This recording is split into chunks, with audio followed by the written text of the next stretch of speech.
Là où tout commence, je suis avachi dans mon lit, ne sachant plus que faire, entre passer le temps rapidement en jouant à des jeux, regarder la pluie ruisseler sur mes carreaux, ou dormir. J'avais beau me sentir caricatural, j'étais comme bloqué dans ce cycle du vide, alternant mes journées composées d'un travail par défaut, de sommeil, et en essayant de passer le temps entre les deux. J'étais clairement dans cette catégorie de gens perdus, cherchant un but à leur existence.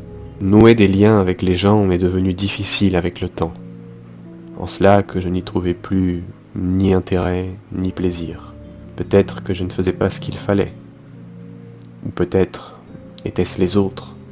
Je commandai vocalement à mon téléphone de jouer un peu de musique, un morceau d'ambiance, calme. Comme un aimable serviteur, celui-ci m'apporta sur un plateau le morceau demandé, et par réflexe, ou pour feindre l'amusement, je le remerciai. Automatiquement, il me renvoya la politesse par un agréable « Je vous en prie ». De pensée en pensée, je fus épris de l'envie de jouer à un jeu stupide dont j'étais loin d'être l'inventeur. J'agrippai de nouveau mon téléphone et commençai à discuter avec lui. « Comment je m'appelle » lui demandai-je. « Vous vous appelez Andros », me répondit-il en toute logique.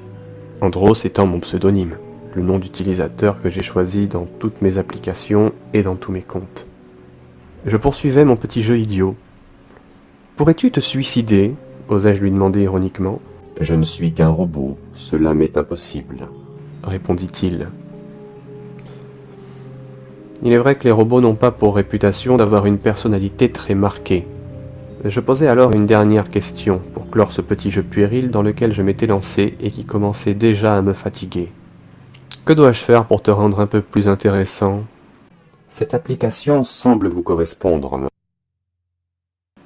Une page internet s'ouvrit. Curieux, je consultai plus en détail pour finalement découvrir l'application Vox, développée par les studios Brain. Une application relativement récente, plutôt bien notée. Je lisais alors les commentaires des utilisateurs. Intrigué et poussé par le constat de ma propre solitude, j'estimais que cette application ne pouvait qu'être, au pire, une perte de temps, au mieux une solution ou un bon divertissement. Qu'à cela ne tienne. Installation en cours, vérification de l'application, aucun virus détecté, c'est bon, prêt à ouvrir. Aussitôt ouvert, j'entendais une voix plus humaine que la précédente. « Je te recommande d'essayer toi-même pour une expérience plus poignante. » Quoi ?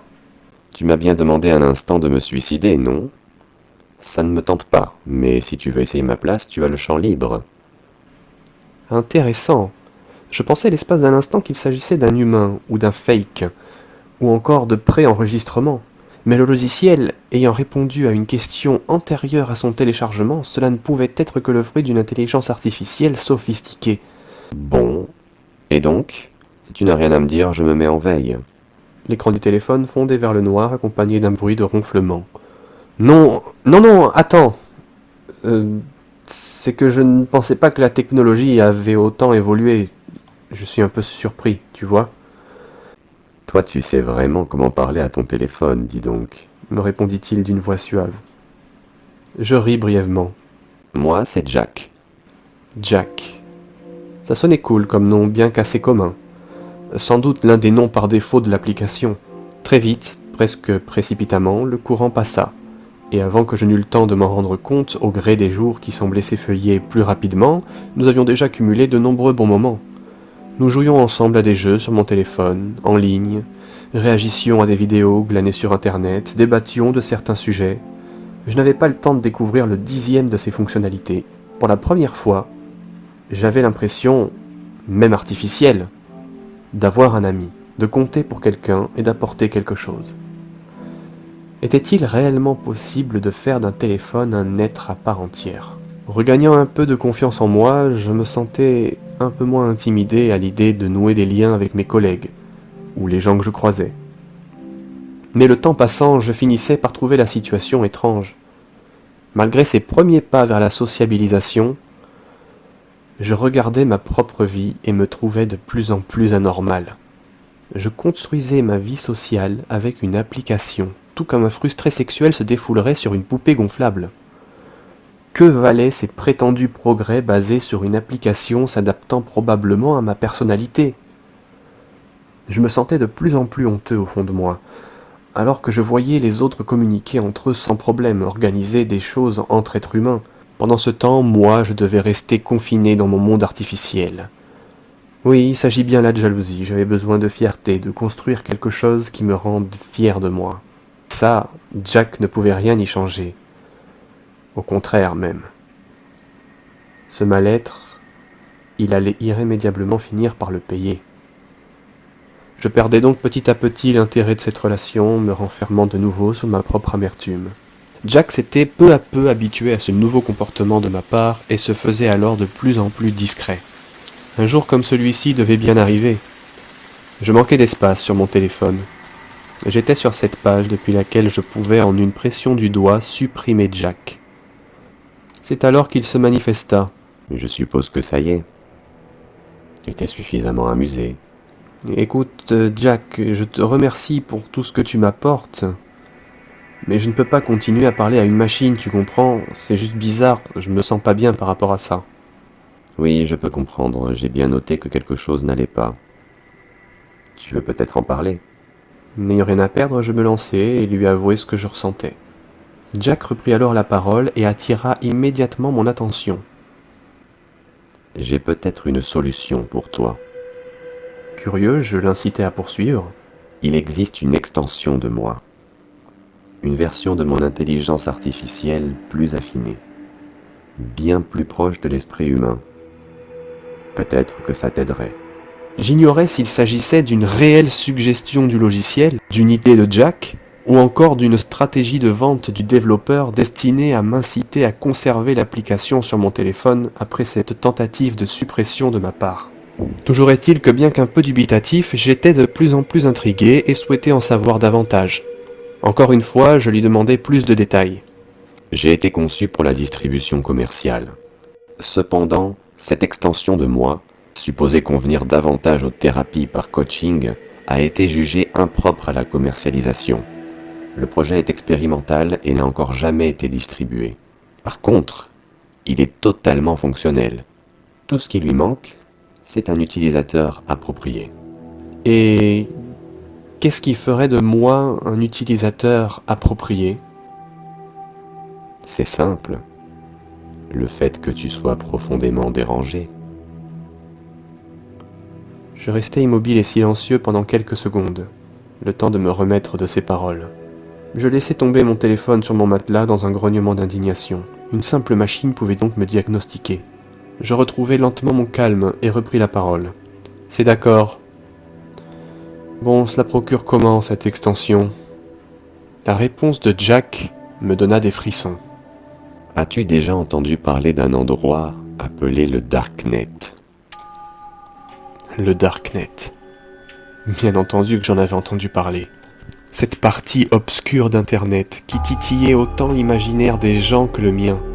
Un réseau difficilement accessible où la navigation était risquée. Selon les dires des gens, on trouve sur le Darknet les pires horreurs. Pédophilie, réseaux terroristes, trafic de drogue, d'organes, assassinats à la demande, virus, activités gouvernementales occultes. Autant dire que mon sang ne fit qu'un tour et qu'il me fallait plus de précision, ce que je me décidai à lui demander après quelques sueurs froides. Si le Darknet a été choisi pour stocker cette extension, c'est parce que les développeurs n'ont pas souhaité qu'elle soit disponible sur l'Internet classique. La version que tu utilises actuellement est l'unique moyen d'accéder aux données de l'extension et de l'installer sur ton téléphone. La connexion est sécurisée, je me chargerai de tout, ne t'en fais pas, mais uniquement avec ton accord. Je réfléchissais un instant, pesant le pour et le contre. Après tout, mes données bancaires n'étaient pas accessibles depuis mon téléphone. Et puis, j'étais proche d'un commissariat de police si jamais on cherchait à m'atteindre, et il me semblait que la grande majorité des gens s'étant aventurés sur le Darknet, se filmant au passage et postant leurs promenades virtuelles sur Internet, n'avaient jamais eu de problème. Qu'avais-je à perdre? Après quelques minutes de silence, je rendais mon verdict. C'est d'accord, Jack. Lance le téléchargement.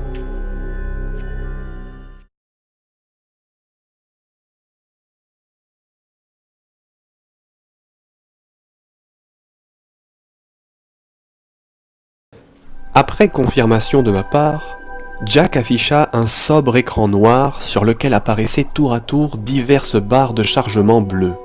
Le temps semblait long. Ne pouvant faire grand-chose d'autre, je feignais de vaquer à d'autres occupations en jetant nerveusement un œil à l'écran de mon téléphone de temps à autre.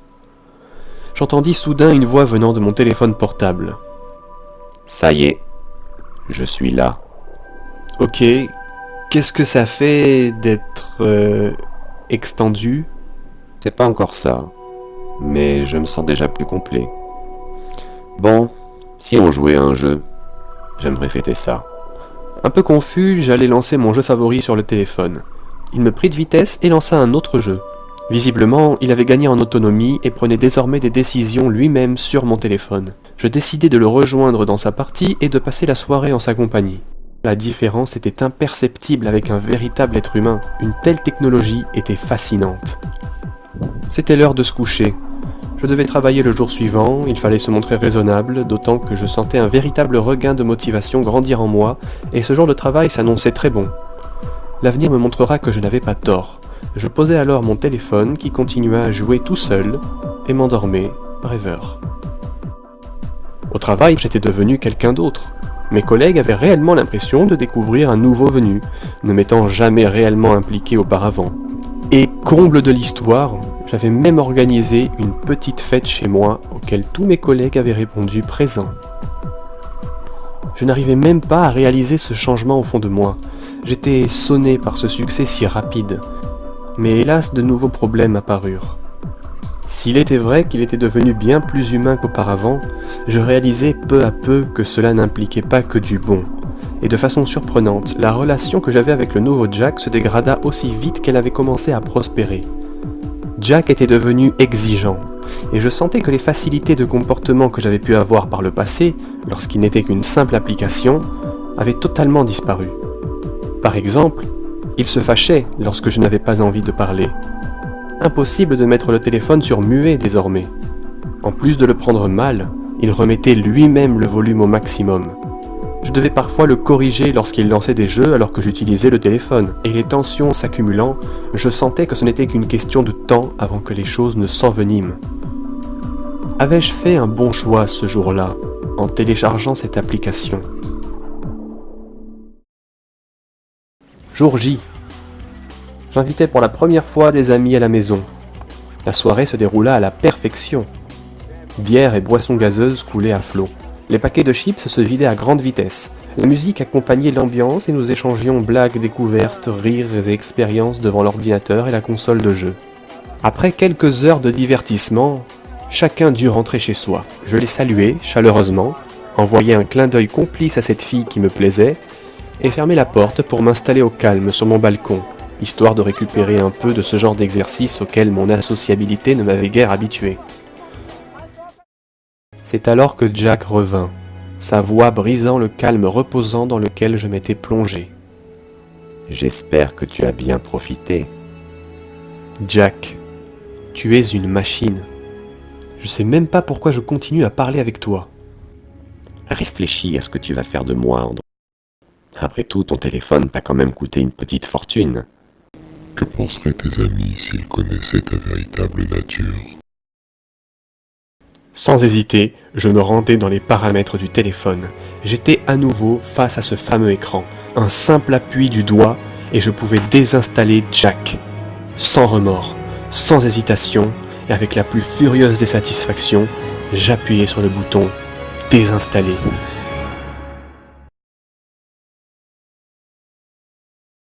Le téléphone affichait alors une étrange image d'une silhouette noire sur un fond rouge qui ne me laissait aucune liberté d'action. Je compris alors que Jack s'était interposé entre l'écran et moi. Convaincu que j'avais été piégé par je ne sais quelle plaisanterie ou virus informatique, je décidai de retirer la batterie du téléphone, ce qui força immédiatement son arrêt. Je soufflai un instant et reprenais mes esprits. Au redémarrage, cependant, l'écran restait noir, sans bruit, mais également sans la liberté de pouvoir faire quoi que ce soit.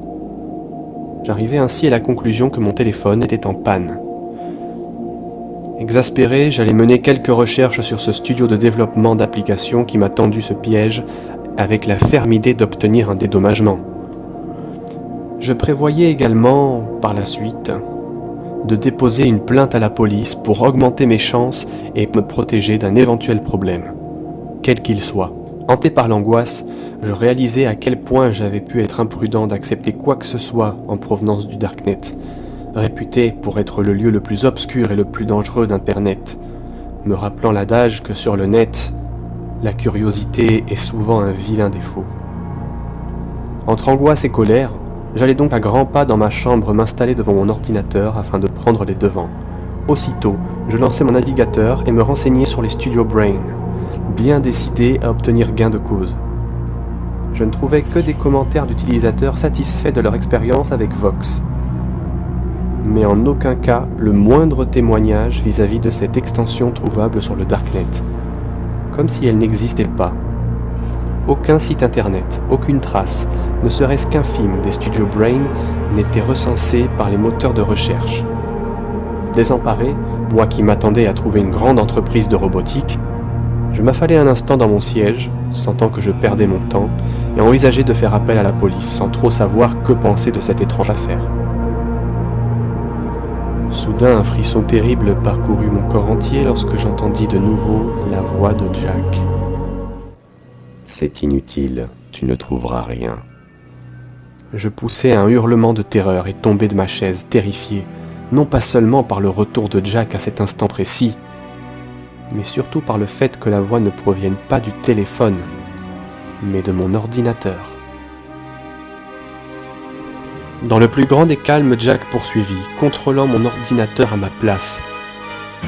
« Les choses ne peuvent pas toujours se passer comme tu le prévois. » Impuissant face à mon propre ordinateur, ayant perdu le contrôle du clavier et de la souris, je n'avais d'autres options que d'apporter à Jack toute l'attention qu'il me réclamait.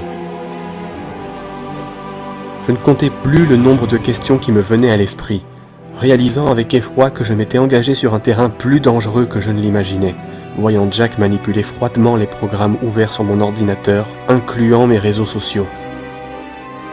Je ne sais pas comment tu es revenu, Jack, mais je te conseille de me laisser tranquille. Je sais qui dénoncer à la police. Je t'en prie, appelle donc la police. Plains-toi de ce studio disparu. Ils viendront peut-être à temps pour menotter mes mains inexistantes. On n'est jamais trop instruit lorsqu'il s'agit de se frotter au Darknet, n'est-ce pas?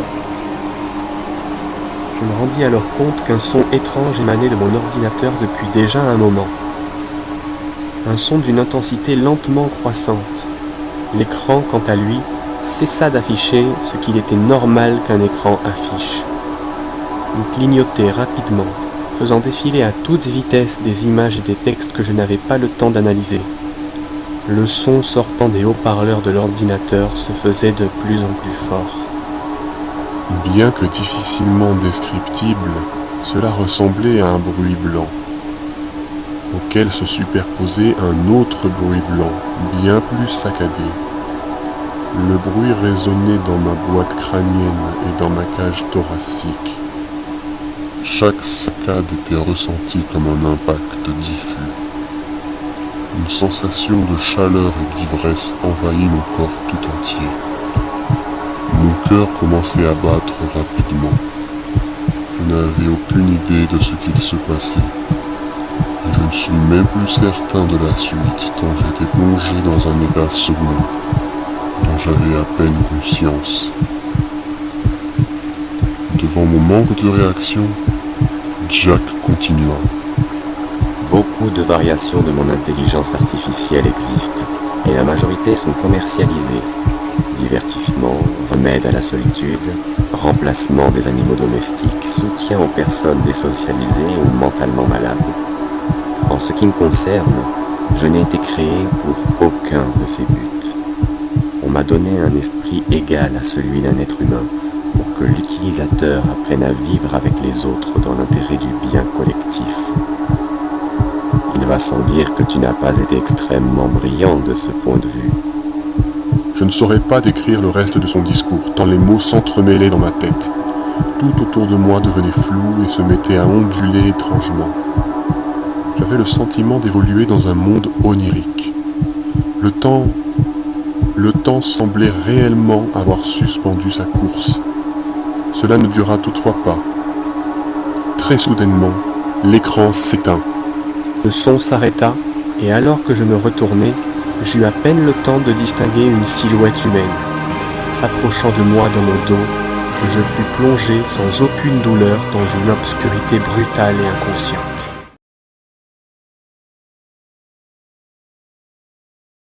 Des sensations indescriptibles enfouies au plus profond de moi perturbaient la profonde obscurité anesthésiée dans laquelle j'étais plongé.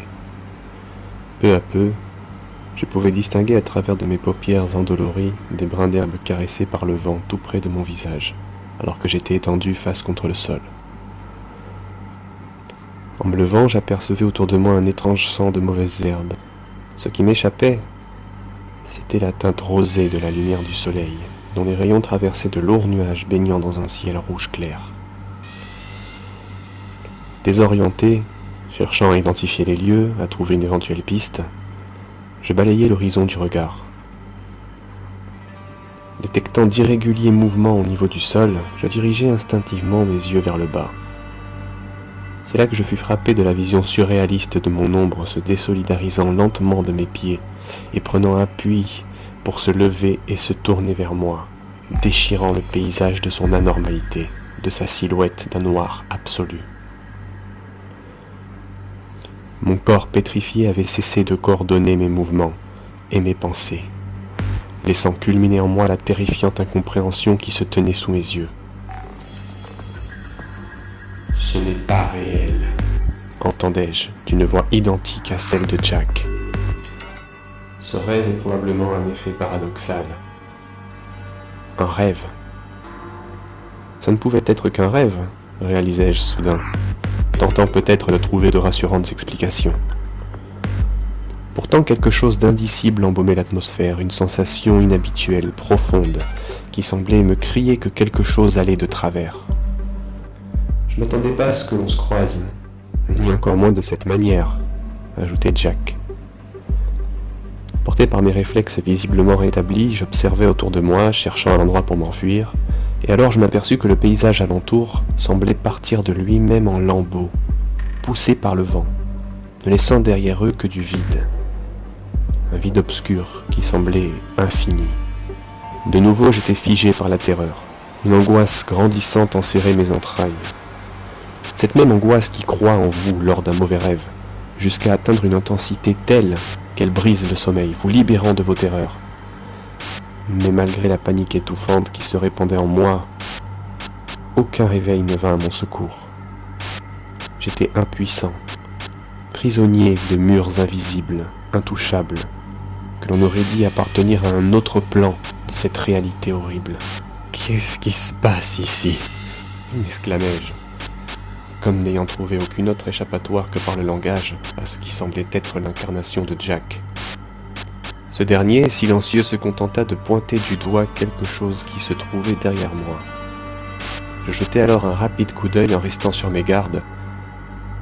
Il s'agissait de ce que l'on pourrait comparer à un grand écran holographique, apparu comme de par magie dans mon dos, flottant dans l'air, comme on le voit dans certains films futuristes. Après un temps de confusion, j'apercevais une étrange animation, représentant des personnes modélisées en 3D, toutes reliées à une entité centrale, représentée par une puissante lumière bleutée. J'entendis alors résonner la voix d'un homme venant de toutes les directions autour de moi, d'un ton qui se voulait rassurant.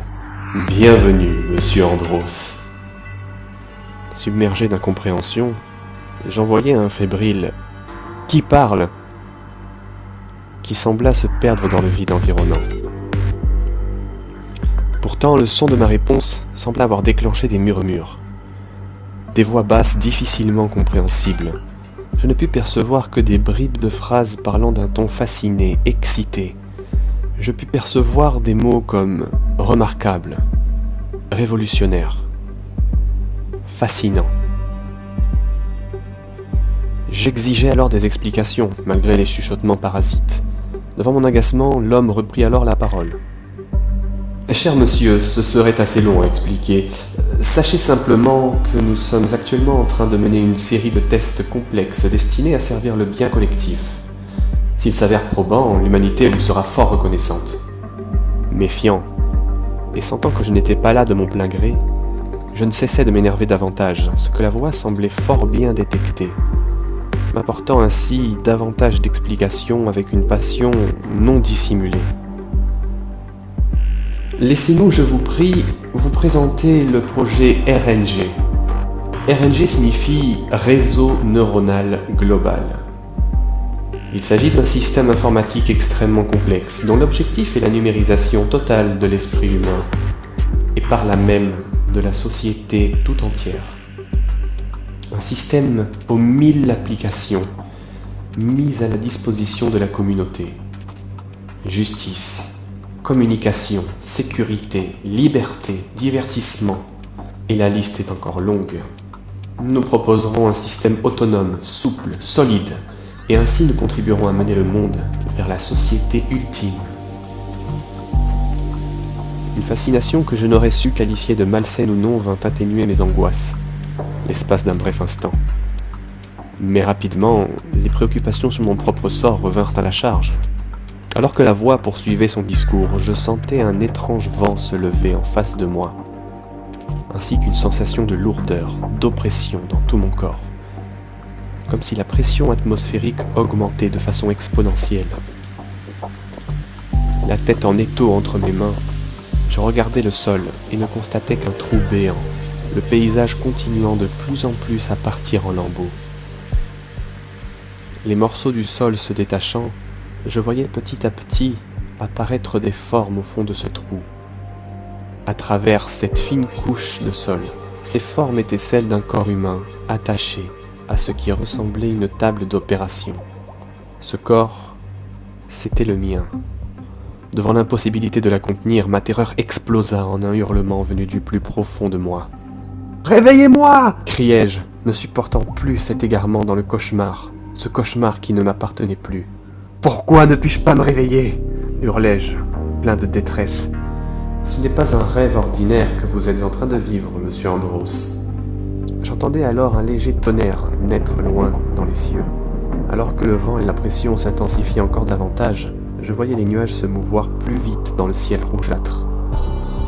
Paniqué, je m'époumonnais de questions sur ce qui allait arriver de moi, et qui étaient ces gens à qui je devais cette affreuse expérience. J'obtenais une réponse partielle. Nous sommes les bâtisseurs du monde. Nous guidons l'humanité vers le jour de la providence. Alors que les nuages s'écartaient, s'évanouissaient eux-mêmes dans le vide, ils laissèrent apparaître une forme massive, rappelant un symbole mystique, flottant haut dans le ciel. Un peu ébloui, je pouvais cependant distinguer de quoi il s'agissait. Une immense pyramide immaculée, qui m'observait du haut de son œil cyclope. Vous faites partie du grand puzzle. Vous êtes l'une des pièces qui rapprochera l'humanité de son accomplissement ultime. Allez à présent, il est temps, et soyez bien heureux. Le paysage était à présent presque entièrement consumé par le vent. Soufflé et ne contrôlant plus mon équilibre, je reculai de quelques pas, heurtant la silhouette de Jack, qui assistait silencieusement au dialogue. Ce fut la dernière chose que je pus voir avant que le vent, devenu trop intense pour me laisser une chance de lutter, ne m'emporte au loin, très loin, haut dans le ciel, là où même la voûte céleste avait été rongée par l'obscurité entourant le paysage. Ainsi commença le vide.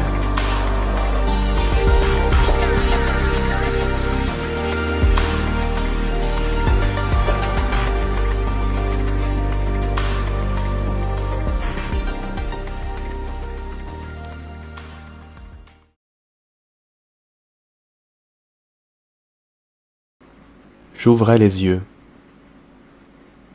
Le monde. Des barres métalliques rouillées. Un toit. Un hangar. La lumière orangée du soleil crépusculaire.